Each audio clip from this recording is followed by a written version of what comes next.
सबसे पहले बड़ी खबर आपको चंडीगढ़ से बता दें। हरियाणा कांग्रेस से जुड़ी बड़ी खबर। हरियाणा कांग्रेस का बढ़ा कुनबा, सैकड़ों कार्यकर्ताओं और नेताओं ने थामा कांग्रेस का दामन। नेता विपक्ष हुड्डा और पार्टी प्रदेश अध्यक्ष उदय भान की उपस्थिति में कांग्रेस पार्टी ज्वाइन की है। सतीश राणा, जो कि बीजेपी के किसान सेल के उपाध्यक्ष रहे, वो अब कांग्रेस का हाथ थाम चुके हैं। शिवशंकर भारद्वाज बीजेपी नेता रहे और भिवानी से पूर्व विधायक हैं, ये भी कांग्रेस में शामिल हो गए थे। महावीर गुप्ता की बात करें, पूर्व मंत्री मांगीराम गुप्ता के बेटे हैं और ये भी अब कांग्रेस में शामिल हो गए थे। तो बड़ी खबर आपको बता रहे हैं। इनके अलावा काफी बड़ी संख्या में आप कह सकते हैं कि कार्यकर्ता कांग्रेस में शामिल हो गए हैं। तो एक बार फिर से आपको बता दें, बीजेपी नेता रखे शिवशंकर भारद्वाज, जो कि भिवानी से पूर्व विधायक भी हैं, वो अब कांग्रेस के हो गए थे। चंडीगढ़ में हाथ से हाथ जोड़ो अभियान को लेकर कांग्रेस ने बैठक बुलाई थी। बैठक के बाद नेता विपक्ष हुड्डा की ओर से प्रेस वार्ता भी की गई। कांग्रेस के अभियान को लेकर बात की गई मीडिया से। साथ ही दावा किया गया कि कांग्रेस का कुनबा लगातार बढ़ रहा है। कांग्रेस इसे जेजेपी और बीजेपी के लिए झटके के तौर पर पेश कर रही है। तो ये बड़ी खबर हम आपको बता रहे हैं। कल से देश भर में कांग्रेस हाथ से हाथ जोड़ो अभियान चला रही है, क्योंकि कांग्रेस का कहना है कि भारत जोड़ो यात्रा के बाद एक और मुहिम के जरिए, एक और अभियान के जरिए कांग्रेस जनता के बीच जाएगी। केंद्र सरकार के खिलाफ चार्जशीट तैयार की गई है। कांग्रेस का दावा ये है कि लोगों से बातचीत के आधार पर ये चार्जशीट तैयार की गई है दरअसल। और अब हरियाणा कांग्रेस की ओर से भी तैयारियों का दौर जारी है। कल शुरू होने वाले अभियान को लेकर आज बैठक बुलाई गई। मनीष खटाना, कांग्रेस प्रवक्ता, हमारे साथ फोन लाइन पर हैं। मनीष जी, क्या उम्मीद कर रहे हैं आप लोग हाथ से हाथ जोड़ो अभियान को लेकर? साथ ही जो कांग्रेस में नेता कार्यकर्ता कुछ शामिल हुए हैं, उनसे कितनी मजबूती मिलेगी पार्टी को? देखिए, सबसे पहले तो जिस तरीके से भारत जोड़ो यात्रा सफल हुई, पूरा देश उसमें एकत्रित हुआ, हर धर्म के लोग, हर वर्ग के लोग, हर समाज के लोग, जो कांग्रेस की हमेशा नीति रही है सबको साथ लेके चलने की, और उसी तरीके से हाथ जोड़ो का जो अभियान है, ये भी हमारा बहुत सफल रहेगा। और आज जिस तरीके से जो जेजेपी के नेता, बीजेपी के नेता और अन्य दलों के नेता आज चौधरी भूपेंद्र सिंह हुड्डा जी के नेतृत्व में, उदय भान जी के नेतृत्व में आज कांग्रेस में शामिल हुआ है, ये अपने आप में एक संकेत है कि हरियाणा 2024 में कांग्रेस पार्टी की, छत्तीस बिरादरी की, गरीब की, मजदूर की, किसान की, जवान की सरकार बनने जा रही है। ये शुभ संकेत जो मिलने लग रहे हैं। जो लोग आज पार्टियां छोड़कर आज भूपेंद्र सिंह हुड्डा की नीतियों में 10 साल जो विकास का जो काम हुआ, जो भाईचारे का विकास हुआ, जो हरियाणा प्रति व्यक्ति आय में जो नंबर 1 हुआ, ये उसमें आस्था रखते हुए आज कांग्रेस पार्टी में जो सम्मिलित हो रहे हैं। कांग्रेस पार्टी की जो विचारधारा है वो सभी को साथ रखते, सभी को साथ लेके और देश को जोड़ने की विचारधारा है। दूसरी जो अलग जो दल है, उनकी सिर्फ एक ही विचारधारा है कि फूट डालो और राज करो। जिस तरीके से अंग्रेजों ने हिंदुस्तान पे राज किया था, भारतीय जनता पार्टी का वो सेम पैटर्न है। तो हुड्डा साहब के नेतृत्व में जो लोग आज इतने नेता अगर ज्वाइन कर रहे हैं, तो इसका मतलब यही है कि लोग आज उनकी नीतियों में विश्वास कर रहे हैं। आज हरियाणा का जो भविष्य है वो हुड्डा साहब के। अच्छा, आज की बैठक में किरण चौधरी नहीं आई थी, हालांकि पैर में चोट का हवाला उनकी ओर से दिया गया। उनकी बेटी श्रुति चौधरी भी नहीं आई थी। तो आप लोग हाथ से हाथ जोड़ने की बात कर रहे हैं, तो क्यों नहीं आपके विरोधी दल ये कहेंगे कि पहले अपने नेताओं को जोड़ लीजिए, जो भारत जोड़ो यात्रा को लेकर भी कहा गया था? मैडम देखिए, किरण चौधरी जी, सभी को पता है कि भारत जोड़ो यात्रा के दौरान उनके पैर में चोट लगी। और जहां तक हमारी दूसरी नेता की बात है, तो सभी का सभी जगह उपस्थित होना कोई ज्यादा जरूरी नहीं होता। अच्छा, हो सकता है किसी न किसी कारण वो नहीं पहुंच पाए। और जो भारत जोड़ो यात्रा में, ये खुद मीडिया ने भी ये बात कही थी कि सभी एक साथ थे, एकजुट थे। एक्चुअली जो सत्ता दल जो है, सत्ता दल के पास आज नहीं, किरण चौधरी की ओर से कहा गया था कि सब एकजुट। किरण की ओर से कहा गया था कि कांग्रेस एकजुट नहीं थी। देखिए मैम, सत्तारूढ़ जो पार्टी है भारतीय जनता पार्टी, आज इस बात पर बात नहीं करेगी कि हरियाणा में किसानों के साथ क्या हो रहा है, हरियाणा में जवानों के साथ क्या हो रहा है, अच्छा, बेरोजगारी कितनी है। आज ये हमारे संगठन पे बात करेंगे या हमारी एकजुटता पे बात करेंगे? क्या खट्टर साहब की और अनिल विज जी की जो नजदीकियां हैं, जो दूरियां हैं, वो किसी से छुपी हुई तो नहीं है। लेकिन हम उस बारे में, उस विषय पे बात ही नहीं करना चाहते। अगर राजनीतिक दल आज हरियाणा में सत्ता पे बैठा है, तो मेरे ख्याल से उसे किसी अन्य राजनीतिक दल की बात करने की बजाय इस पे बात करनी चाहिए कि हरियाणा जो हुड्डा साहब के कार्यकाल में प्रति व्यक्ति आय और निवेश में 1 नंबर था, आज वो अच्छा। सबसे आखिरी पायदान पे कैसे है, आज क्राइम में कैसे आगे बढ़ रहा है हरियाणा, आज हरियाणा में रोजगार के लिए क्या करना चाह रहे हैं। तो ये सारी चीजें ध्यान में रख के मेरे ख्याल से सत्तारूढ़ को काम करना चाहिए, ना कि ये चीजें देखकर कि उनकी पार्टी में वो नाराज है या वो नहीं आए। देखिए बड़ी पार्टी है और सबका एक मत है, और सभी जिस तरीके से भारत जोड़ो यात्रा में आपको इकट्ठे नजर आए, हाथ से हाथ जोड़ो अभियान में भी सब आपको एक साथ नजर आएंगे। तो ये हाथ से हाथ जोड़ो अभियान जो है 2024 की तैयारी के तौर पर देखा जाए फिर? बिल्कुल, ये 2024 की हमारी तैयारी है 100 की 100, और इसमें आप देखेंगे कि हरियाणा हुड्डा साहब के नेतृत्व में कांग्रेस सरकार बनाएगी, और हरियाणा में जिस तरीके से जवान के साथ जो व्यवहार भारतीय जनता पार्टी ने करा है, जो किसान के साथ करा है, जो मजदूर के साथ करा है, उसका न्याय किया जाएगा। चलिए आप बने रहिए हमारे साथ, कुछ तस्वीरें भी हम अपने दर्शकों को दिखा रहे हैं। तस्वीरें आप देख रहे हैं, चूंकि बैठक हुई, बैठक के बाद प्रेस वार्ता हुई, इस दौरान कुछ नेताओं को कांग्रेस में शामिल कराया गया, जिसमें हम सतीश राणा की बात कर रहे हैं, शिव कुमार भारद्वाज की हम बात कर रहे हैं। चलिए इस वक्त लाइव हमारे साथ जुड़ गए हैं हरियाणा बीजेपी से प्रवक्ता वीरेंद्र सिंह चौहान जी। स्वागत है आपका हरियाणा न्यूज पर। चौहान साहब, कैसे कांग्रेस कल से हाथ जोड़ो अभियान शुरू करने वाली है, इसको लेकर बैठक आज चंडीगढ़ में की गई, कुछ नेता बीजेपी जेजेपी के कांग्रेस में शामिल हुए थे, क्या इसे बीजेपी के लिए झटके के तौर पर देखा जाए या कांग्रेस के लिए उपलब्धि के तौर पर देखा जाए इसे? देखिए, कांग्रेस की जो जमीनी स्थिति है, चाहे वो हरियाणा की हो, चाहे देश के अधिकांश हिस्सों में हो, कुछ पॉकेट्स को छोड़कर कांग्रेस इस समय हर प्रकार से दुर्गति मोड में है, पतन के गर्त में है। उस डूबे हुए या डूबते हुए से जहाज में अगर कोई हमारा भी कार्यकर्ता जाकर कोई अपने राजनीतिक भविष्य तलाशने की कोशिश कर रहा है, तो ये उसका प्रजातांत्रिक हक है कि वो जाता है, कहाँ जाए, कौन किस दल में रहे, ये व्यक्तिगत निर्णय होता है, ये उस व्यक्ति का, कार्यकर्ता का अधिकार हो सकता है। परंतु मैं ये मानता हूं कि अगर कोई हमारा कार्यकर्ता ऐसा कर रहा है तो वो कोई बुद्धिमत्तापूर्ण निर्णय नहीं ले रहा। भारतीय जनता पार्टी, प्रधानमंत्री नरेंद्र मोदी हरियाणा में मनोहर जी के नेतृत्व में वो बेहतर परफॉर्म कर रही है, और 24 में हम लगातार तीसरी बार हरियाणा में सरकार बनाने जा रहे हैं। जैसे जैसे चुनाव नजदीक आते हैं, महत्वाकांक्षाओं के चलते, क्योंकि 90 विधानसभा क्षेत्र है हरियाणा में, 90 ही लोगों को टिकट दी जा सकती है, और उसके कारण हर विधानसभा क्षेत्र में, क्योंकि टिकट चाहने वाले कार्यकर्ता। चलिए आपकी आवाज नहीं मिल रही, लेकिन क्या अभी से जो लोग पार्टी को छोड़कर अगर जा रहे हैं, तो क्या अभी से टिकट को लेकर ही उन्हें डर है, या तो इस बात का, या उन्हें उम्मीद कम है कि टिकट नहीं मिलेगी, या टिकट के इच्छा वो रखते हैं? अजय गुलिया जेजेपी प्रवक्ता भी हमारे साथ जुड़ गए हैं। स्वागत है अजय जी आपका हरियाणा न्यूज पर। आपकी पार्टी से नेता शिव कुमार भारद्वाज भी आज कांग्रेस में शामिल हुए हैं। आप जाहिर है आप जानते होंगे, भिवानी के पूर्व विधायक हैं, तो क्या इसे मानकर ये चला जाए जो कि कांग्रेस दावा कर रही है कि कांग्रेस मजबूत हो रही है हरियाणा में, और तभी सैकड़ों की संख्या में कार्यकर्ता नेता आज कांग्रेस में शामिल हुए? देखिए ज्योति जी, ये भारद्वाज जी का उनका डेमोक्रेटिक राइट था, वो उन्होंने अवेल किया है। कोई भी व्यक्ति किसी भी राजनीतिक दल को चुन सकता है, ये उसकी व्यक्तिगत सोच पर निर्भर करता है। हो सकता है उनको अपने व्यक्तिगत भविष्य की या राजनीतिक सोच उनकी रही हो कि कांग्रेस में जाकर के उनका कोई व्यक्तिगत हित सिद्ध हो सकता है, तो उन्होंने अपने विवेक का इस्तेमाल किया और अपने राजनीतिक दल को चुनने का काम किया। लेकिन ये देखिए, लोग ज्योति जी छोड़ते रहते हैं, ज्वाइन करते रहते हैं, लेकिन हाँ, कोई कार्यकर्ता जाता है, पार्टी का कोई कार्यकर्ता जाता है तो जरूर एक मन में चीज रहती है, लेकिन ये उनका व्यक्तिगत फैसला है, वो गए हैं, इसमें कोई वो नहीं। अगर मैं ऐसे कहूँ तो आज कांग्रेस के वरिष्ठ नेता एंटनी के बेटे अनिल एंटनी ने भी कांग्रेस को अलविदा कहा है। ये चीजें चलती रहती है, ऑनगोइंग प्रोसेस है जो चीजें कुछ लोग जानते नहीं, हैं। आप लोग जब अपनी पार्टी में दूसरे दलों से नेताओं को शामिल कराते हैं, तो आप लोग तो बड़ा दावा करते हैं कि जेजेपी का कुनबा मजबूत हो रहा है, या फिर दूसरी पार्टी के लिए झटका की।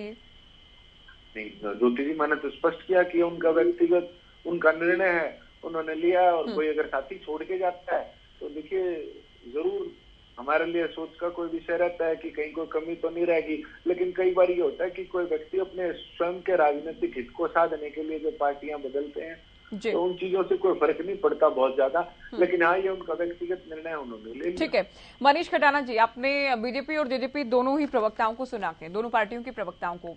पहली बात तो ये कि कोई बहुत बड़ा नाम तो इन नेताओं में है नहीं जिनके आने से कोई बहुत बड़ा परिवर्तन या बदलाव या असर हरियाणा की सियासत पर हो।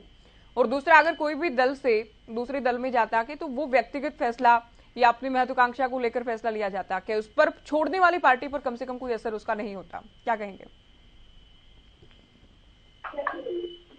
देखिए मैडम, तिनके तिनके से ना पूरा छप्पर बन जाता है, झोपड़ी बन जाती है। कार्यकर्ता छोटा हो या बड़ा, लेकिन सबसे बड़ी बात है कि अगर कोई सत्तारूढ़ अगर सत्ता से छोड़कर कोई दूसरे दल में आ रहा है जो आज सत्ता पर नहीं है, तो इसका मतलब कहीं ना कहीं जो उसकी जो उपेक्षा उस सरकार ने करी है, कहीं ना कहीं उसको दूसरी दल में जा रहा है, उसको ये विश्वास है कि आने वाला समय, आने वाला भविष्य शायद इनके हाथ में सुरक्षित है। कहीं ना कहीं उसकी विचारधारा इस विचारधारा से जुड़ी है कि जो लोग सत्ता में रहते हुए भी हरियाणा की जनता का भला नहीं कर सकते, तो वो किसी का क्या भला करेंगे। तो ठीक है, मेरे भाई कह रहे हैं वो बहुत बड़े नेता नहीं है। देखो, बड़ा नेता तो कोई भी नहीं होता, आदमी से ही आदमी जुड़ता है, एक एक करके ही आदमी दरिया पार कर जाता है। और जो लोग आज सत्ता छोड़ के आ रहे हैं, ये एक बहुत बड़ा विषय है कि लोग सत्ता छोड़कर क्यों आ रहे हैं, और सत्ता छोड़कर उस दल में आ रहे हैं जिस दल को भारतीय जनता पार्टी 24 घंटे निशाने पे रखती है। तो कहीं ना कहीं हुड्डा साहब जो जवान और किसान की बात करते हैं, जो रोजगार और बेरोजगार की बात करते हैं, तो वो सही है। इसी कारण आज जेजेपी और बीजेपी के लोग अगर जुड़ रहे हैं, हम उनका स्वागत करते हैं। जो लोग सत्ता को छोड़कर भी आज लोगों के लिए संघर्ष करने के लिए सड़कों पे खड़े होने को तैयार है, हम उनका तहे दिल से स्वागत करते हैं, उनका अभिनंदन करते हैं कि जो सत्ता को छोड़कर सिर्फ लोगों की जन सुविधाओं के लिए, जन की आवाज को उठाने के लिए, लड़ने के लिए तैयार हैं। ऐसे लोग, हमारी पार्टी के दरवाजे हमेशा उनके लिए खुले हैं और हम उनका तहे दिल से स्वागत करते हैं। चौहान साहब कुछ कहना चाह रहे हैं? साथ ही मेरा सवाल भी आपसे, भारत जोड़ो यात्रा और अब हाथ से हाथ जोड़ो अभियान, क्या आपकी पार्टी में भी इससे कोई हलचल, कोई बौखलाहट है? क्योंकि कांग्रेस तो कहती है कि बीजेपी डर गई है। देखिए ज्योति जी, भारतीय जनता पार्टी को कांग्रेस जैसी पतन के गर्भ में पड़ी हुई पार्टी से डरने की कतई आवश्यकता नहीं है। कांग्रेस में हलचल, कांग्रेस में भगदड़ राहुल गांधी की यात्रा शुरू होने के बाद भी देखी गई। इनके कई बड़े बड़े नेता, राष्ट्रीय स्तर के नेता, कई पूर्व विधायक, कहीं कोई पूर्व सांसद राहुल गांधी की यात्रा के चलते चलते इनकी पार्टी को छोड़कर अन्यत्र गए। उनमें से कुछ भारतीय जनता पार्टी में भी आए। तो भारतीय जनता पार्टी में से भी कुछ कार्यकर्ता अगर जाते हैं, उनका डेमोक्रेटिक राइट है, परंतु ऐसी कोई बड़ा जिसे कहते हैं परिवर्तन एक दल से दूसरे दल में, कम से कम भारतीय जनता पार्टी से कहीं जाने का वो सिलसिला, वो क्रम मुझे दिखाई नहीं देता। कांग्रेस अभी अपना आधारभूत संगठन का ढांचा तक तो खड़ी कर नहीं पाई। इनकी अंदरूनी जूतम पेजार तो अब तक खत्म नहीं हुई। अभी तो कुछ हफ्ते ही बीते हैं, ये राज्यसभा में अपने पर्याप्त विधायक होते हुए भी अपना सांसद नहीं बना पाए।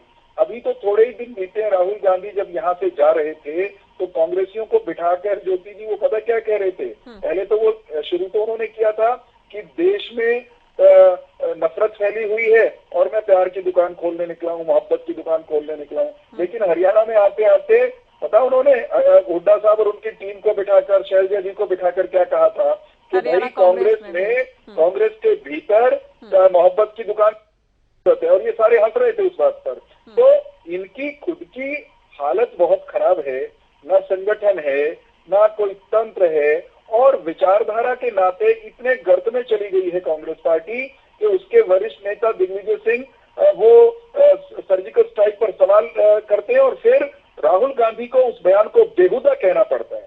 वो कंफ्यूज, करप्ट और बुरी तरह से जर्जर कांग्रेस में भारतीय जनता पार्टी से कोई ठोस कार्यकर्ता या नेता जाने वाला नहीं है।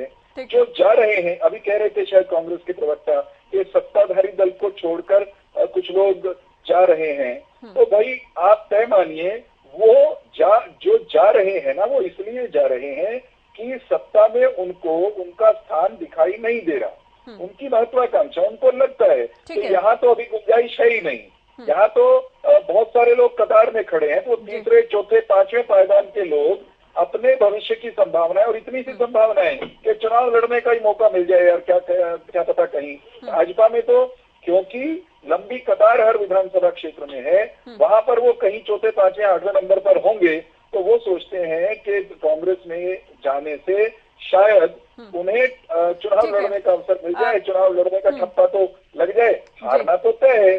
कांग्रेस हरियाणा में कहीं दूर दूर तक ज्योति जी अभी हाल दिखाई नहीं दे रही।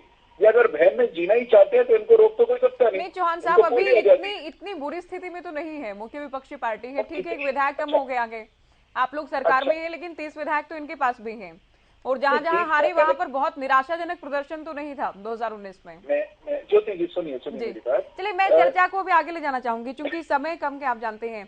गुलिया साहब, जिस तरह से भारत जोड़ो यात्रा निकाली गई, 130 दिन की यात्रा, उसके बाद कल से चूंकि ये शुरू हो रही है, हाथ से हाथ जोड़ो मुहिम शुरू होने वाली है, तो इतना तो दूसरे दल मानेंगे, आपकी पार्टी भी मानेंगी कि इस बार चुनाव के लिहाज से कांग्रेस पार्टी काफी आगे चल रही है, चुनाव की तैयारियों के लिहाज से। नहीं ज्योति जी, देखिए ये तो सभी राजनीतिक दलों की अपनी एक विस्तारवादी सोच होती है, संगठन के अपने अपने कार्यक्रम होते हैं, हमारे संगठन के भी अपने कार्यक्रम चलते रहते हैं। और ये बात तो स्वयं दिग्विजय जी ने भी कही, देखिए जो लोगों के बीच में जाएगा उससे उसको कुछ लाभ तो होगा ही, ये बात तो स्वयं दिग्विजय जी ने भी कही। लेकिन मैं एक चीज जरूर मानता हूँ कि कांग्रेस के लोग, ये उनका डेमोक्रेटिक राइट है, कोई भी प्रोग्राम अपना यात्रा के दौरान कहाँ क्या क्या फजीयत हुई है सबके सामने है, मेरे कहने की बात नहीं है। अभी हमारी साथी पार्टी के प्रवक्ता ने भी बताया किस प्रकार से कांग्रेस के लोगों ने कल कांग्रेस के एक बड़े नेता ने सर्जिकल स्ट्राइक पे बोल दिया, मैंने बताया अनिल एंटोनी जी ने पार्टी को छोड़ दिया। तो ये सारी चीजें, कांग्रेस पार्टी के अंदर आंतरिक लोकतंत्र नहीं है, लोगों को अपनी बात कहने का अधिकार नहीं है। ये तो कहते हैं आंतरिक लोकतंत्र है, तभी तो बात कहते हैं ना, नेताओं के खिलाफ, एक दूसरे के खिलाफ जमकर बयानबाजी करते हैं। कहाँ कहते हैं ज्योति जी, आप एक बात बताएं, एक पार्टी का कई बार का सांसद राहुल गांधी देश के प्रधानमंत्री द्वारा लाए गए एक बिल को फाड़ करके फेंक देता है। तो ये चर्चा का विषय है कि या तो उस बिल पर जब चर्चा हुई थी तो वो उसमें शामिल नहीं थे, अगर शामिल थे तो उन्होंने उसको क्यों फाड़ करके फेंका, और जब वो शामिल थे और वो बन रहा था तो क्यों नहीं उन्होंने अपनी आपत्ति दर्ज कराई। तो ये चीजें स्पष्ट करती हैं कि ये लोग नॉन सीरियस पॉलिटिशियन है, ये इस प्रकार की राजनीति करते हैं। और देखिए अगर कोई यात्रा शुरू कर रहा है तो मैं उसके लिए कहता हूँ शुभकामनाएं, ये उनका डेमोक्रेटिक राइट है, वो अवेल करें, इसमें कोई। ठीक है, मनीष खटाना जी, आपसे अंतिम सवाल मेरा रहेगा। आप तो चूंकि जब भी डिबेट में होते हैं या जब भी फोनों पर होते हैं, आप बार बार कहते हैं कि हुड्डा साहब की अगुवाई में कांग्रेस सरकार बनाएगी, जबकि आधिकारिक तौर पर तो अभी कहा नहीं गया कि उनकी अगुवाई में ही इलेक्शन होंगे इस बार के। अच्छा, सवाल ऐसे में ये कि क्या गुटबाजी ना दिखे, इसके लिए कोई प्रयास होगा, या इस बार की जो यात्रा की हरियाणा में केवल हुड्डा साहब की, साथ में चूंकि उदय भान चलेंगे या दीपेंद्र हुड्डा होंगे, इसी खेमे की यात्रा बनकर रह जाएगी? मैडम देखिए, हुड्डा साहब का जिक्र बार बार इसलिए किया जाता है कि हुड्डा साहब का जो 10 साल का जो कार्यकाल था, 10 साल के कार्यकाल में जिस तरीके से हरियाणा में भाईचारे का विकास हुआ, हरियाणा में निवेश का विकास हुआ, जिस तरीके में हरियाणा शिक्षा का हब बना, मेडिकल हब बना, इंफ्रास्ट्रक्चर का विकास हुआ, मेट्रो, रैपिड मेट्रो, यहाँ पर यूनिवर्सिटी, सेंट्रल यूनिवर्सिटी, सैनिक स्कूल, बिजली के प्लांट, जितने भी काम हुए वो हुड्डा साहब के कार्यकाल में हुए। तो हुड्डा साहब के कार्यकाल को आज हरियाणा की जनता, हरियाणा का जवान, किसान, कमेरा वर्ग, छोटा वर्ग, हर वर्ग, खिलाड़ी हो चाहे पहलवान हो, कोई भी याद करते हैं। हुड्डा साहब की जो नीतियां थी, जो खिलाड़ी थे। ठीक है, मेरा सवाल तो ये था ना कि हम कब इनकार कर रहे हैं इस बात से? आपके पास तो बहुत सारी उपलब्धियां होंगी, और बीजेपी प्रवक्ता जब बोलेंगे तो बहुत सारी खामियां ही निकाल देंगे हुड्डा साहब के कार्यकाल में। लेकिन मैं ये जानना चाह रही हूँ कि ये यात्रा कहीं हुड्डा साहब की या उदय भान की, दीपेंद्र हुड्डा की यात्रा बनकर तो नहीं रह जाएगी, ये हाथ से हाथ जोड़ो अभियान? देखिए, या सभी कांग्रेस नेता आएंगे, इस बात को सुनिश्चित कर सकेंगे आप लोग?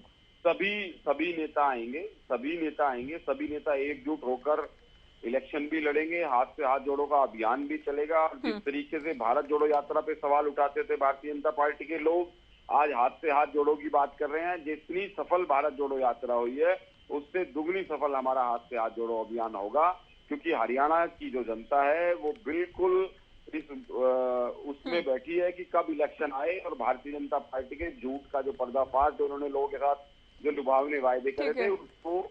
चलिए, शुक्रिया आपका, शुक्रिया आप तीनों का, आप तीनों ने वक्त दिया और हमने चर्चा की कांग्रेस पार्टी को लेकर। चूंकि कुछ नेता कार्यकर्ता शामिल हुए हैं कांग्रेस पार्टी में, कहा गया है कि कांग्रेस का हाथ मजबूत हुआ के कुनबा बढ़ा के दूसरे दलों पर इसका क्या और कितना असर होगा, ये भी हमने जानने का प्रयास किया। तो हाथ से हाथ जोड़ो अभियान शुरू होने वाला है, इसमें हरियाणा कांग्रेस के नेता, और हरियाणा ही क्या पूरे ही देश में राज्य इकाइयों के नेता कार्यकर्ता जनता के बीच जाएंगे। दावा ये है कि बीजेपी सरकार का, जिसमें आप केंद्र की एनडीए सरकार की बात करते हैं, अलग अलग राज्यों में जहां बीजेपी शासित राज्य हैं वहां की सरकारों की पोल खोलने का काम होगा। बाकायदा चार्जशीट भी तैयार की गई है सरकारों के खिलाफ।